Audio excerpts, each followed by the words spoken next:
இந்த வீடியோவில் நம்ம டீமன் செட்டை பற்றி தான் பார்க்க போகிறோம். எப்படி டெப்ளாய்மெண்ட் ஒரு Kubernetes காம்பனண்ட்டோ அந்த மாதிரி டீமன் செட் வந்து ஒரு Kubernetes காம்பனண்ட் தான். இதுக்கு முன்னாடி நம்ம டெப்ளாய்மெண்ட் மூலமாக பாடை கிரியேட் பண்ணியிருந்தோம். அப்போ நம்ம டெப்ளாய்மெண்ட்டில் வந்து ஒரு கவுண்ட் கொடுத்தா அந்த கவுண்ட்டுக்கு ஏற்ற மாதிரி அந்த டெப்ளாய்மெண்ட் வந்து அந்த பாடெல்லாம் கிரியேட் பண்ணும். எக்ஸாம்பிளுக்கு நான் 3 ரெப்ளிகா அப்படின்னு கொடுத்துருந்தேன்னா 3 பாடு கிரியேட் பண்ணுவான். இப்போ என்கிட்ட 2 நோடு இருக்குன்னு வச்சுக்கோங்க, அதாவது 2 மிஷின் இருக்குது, 2 டிஃப்ரெண்ட் மிஷின் இருக்குது. இப்போ நான் டெப்ளாய்மெண்ட் மூலமாக நான் வந்து 3 ரெப்ளிகா வச்சு கிரியேட் பண்ணேன்னா 2 பாடு ஒரு மிஷின்லையும் 1 பாடு ஒரு மிஷின்லையும் வரதுக்கு வாய்ப்பு இருக்குது. பட் இப்போ என்கிட்ட ஒரு ரெக்குயர்மெண்ட் இருக்குது, என்னென்னா நான் கிரியேட் பண்ணுற பாடு எல்லாமே ஒவ்வொரு நோடுலேயும் ஒன்று கிரியேட் ஆகணும். அதாவது நான் 3 நோடு வச்சுருந்தேன்னா ஒவ்வொரு நோட்லேயும் ஒவ்வொரு பாடு, மொத்தமாக 3 பாடு கிரியேட் ஆகணும். அதுக்கு என்ன, ரொம்ப சிம்பிள் தானே. இப்போ 3 நோடு இருந்துச்சுன்னா டெப்ளாய்மெண்ட்டில் கவுண்ட்டில் வந்து 3ன்னு கொடுத்துட்டா ஒவ்வொரு நோட்லேயும் ஒவ்வொரு பாடுன்னு 3 பாடு கிரியேட் பண்ணிட போகிறான். பட் இப்போ நான் எக்ஸ்ட்ராவாக இன்னொரு நோடு ஆட் பண்ணாலும் ஆட்டோமேட்டிக்காக அதுலேயும் ஒரு பாடு கிரியேட் ஆகணும். அதாவது நான் 4ஆவதாக ஒரு நோடை ஆட் பண்ணேன்னா 4ஆவதாக ஒரு பாடு கிரியேட் ஆகணும். அண்ட் நான் ஒரு நோடை டெலிட் பண்ணாலும் ஆட்டோமேட்டிக்காக ஒரு பாடோடைய கவுண்ட்டு கம்மியாகணும். அண்ட் இந்த ரெக்யூர்மெண்ட் எல்லாம் டெப்ளாய்மெண்ட் வச்சு நம்மளால் அச்சீவ் பண்ண முடியாது. இதுக்காக தான் டீமன் செட் அப்படின்ற ஒரு விஷயமே Kubernetesல இருக்குது. இந்த டீமன் செட் மூலமாக ஒரு பாடை நம்ம கிரியேட் பண்ணால் என்ன பண்ணுவான்னா, எத்தனை நோடு இருந்தாலும் அத்தனை நோடுலையும் நம்மளோட அப்ளிகேஷனை வந்து ஒவ்வொரு பாடை கிரியேட் பண்ணிடுவான். எக்ஸாம்பிளுக்கு 4 நோடு இருந்துச்சுன்னா 4 நோடுலையும் ஒவ்வொரு பாடை கிரியேட் பண்ணுவான். அது போக நோடை வந்து இன்க்ரீஸ் ஆனால் அதுலேயும் ஒரு பாடை கிரியேட் பண்ணுவான், டிக்ரீஸ் ஆனால் அந்த பாடையும் குறைச்சிக்கிடுவான். அது போக ஆல்ரெடி இருக்கிற பாடு ஏதாச்சும் கிராஷ் அல்லது டிலீட் ஆனால் அதையும் ரீக்ரியேட் பண்ணிடுவான். ஸோ எப்பயுமே ஒரு நோடில் ஒரு பாடு இருந்துக்கிட்டே இருக்கணும் அப்படின்னா நம்ம இந்த டீமன் செட்டை யூஸ் பண்ணிக்கலாம்.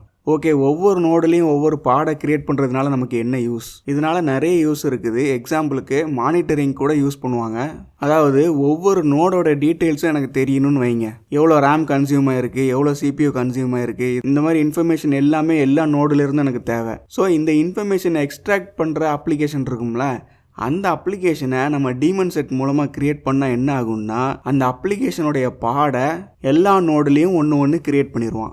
அந்த ஒவ்வொரு பாடை என்ன பண்ணுன்னா, அந்த நோடில் இருக்கிற CPU எவ்வளோ யூஸ் ஆகிருக்கு, ரேம் எவ்வளோ யூஸ் ஆகிருக்கு, இந்த மாதிரி இன்ஃபர்மேஷன்லாம் அது எமிட் பண்ணும். இது எல்லாத்தையும் ஒரு காமனான பிளேஸில் எடுத்து வச்சு நம்ம பார்க்கலாம். இதை வந்து சென்ட்ரலைஸ்ட் மானிட்டரிங் அப்படின்னு சொல்லுவாங்க. இந்த மாதிரி யூஸ் கேஸ்க்காக டீமன் செட்டை யூஸ் பண்ணுவாங்க. அதுக்கப்புறம் லாகிங் பர்பஸ்க்காகவும் யூஸ் பண்ணுவாங்க.